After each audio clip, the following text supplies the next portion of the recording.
السلام عليكم. قبل البداية نذكركم بالصلاة على رسول الله محمد صلى الله عليه وسلم. لا تنسى الاشتراك في قناة أبو ريان والإعجاب بالفيديو ليصلك كل ما هو جديد إن شاء الله. هيا بنا لنبدأ. في كل زمن بعث فيه نبي لم يخل من الصادين عن دين الله عز وجل أو الكافرين برسالة أنبيائهم والمكذبين بهم.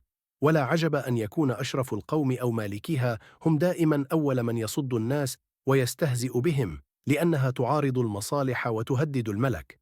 فنجد رجالا قالوا عن أنبيائهم مجانين، وآخرون قالوا كاذبين، والبعض قالوا ساحرين.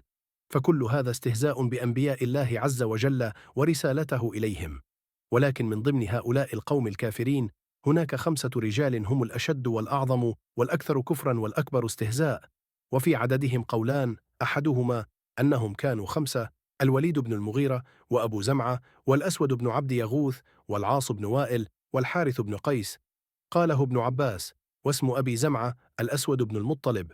وكذلك ذكرهم سعيد بن جبير، إلا أنه قال مكان الحارث بن قيس الحارث بن غيطلة. قال الزهري: غيطلة أمه وقيس أبوه فهو واحد، وإنما ذكرت ذلك لئلا يظن أنه غيره.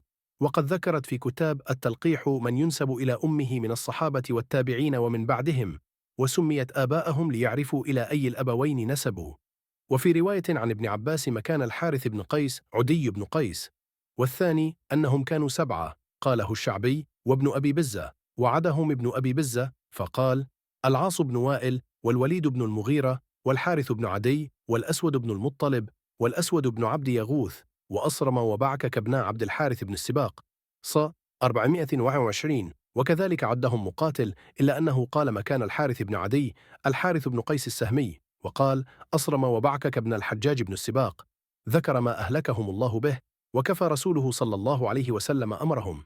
قال المفسرون: أتى جبريل رسول الله صلى الله عليه وسلم والمستهزئون يطوفون بالبيت، فمر الوليد بن المغيرة فقال جبريل: يا محمد، كيف تجد هذا؟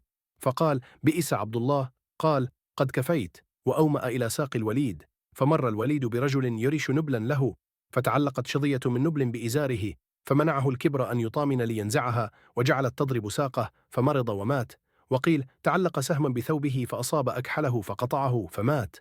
ومر العاص بن وائل فقال جبريل: كيف تجد هذا يا محمد؟ فقال: بئس عبد الله. فأشار إلى أخمص رجله وقال: قد كفيت، فدخلت شوكة في أخمصه فانتفخت رجله ومات. ومر الأسود بن المطلب فقال: كيف تجد هذا؟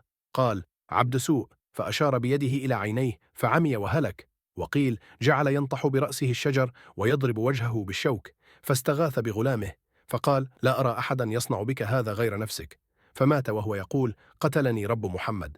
ومر الأسود بن عبد يغوث فقال جبريل: كيف تجد هذا؟ فقال: بئس عبد الله. فقال: قد كفيت، وأشار إلى بطنه فسقى بطنه فمات. وقيل أصاب عينه شوك فسالت حدقتاه. وقيل خرج عن أهله فأصابه السموم فاسود حتى عاد حبشيا، فلما أتى أهله لم يعرفوه فأغلقوا دونه الأبواب حتى مات. ص 423. ومر به الحارث بن قيس فقال: كيف تجد هذا؟ قال: عبد سوء، فأومأ إلى رأسه وقال: قد كفيت، فانتفخ رأسه فمات. وقيل أصابه العطش فلم يزل يشرب الماء حتى انقضى بطنه. وأما أصرم وبعكك فقال مقاتل: أخذت أحدهما الدبيل والآخر ذات الجنب فماتا جميعا. قال عكرمة: هلك المستهزئون قبل بدر. وقال ابن السائب: أهلكوا جميعا في يوم وليلة. وهكذا انتهت حياة هؤلاء الرجال ال5 المستهزئين برسول الله صلى الله عليه وسلم، والذين كانوا رؤوسا في قومهم وكفارا شديدين، وكانت نهايتهم عذابا شديدا من الله سبحانه وتعالى.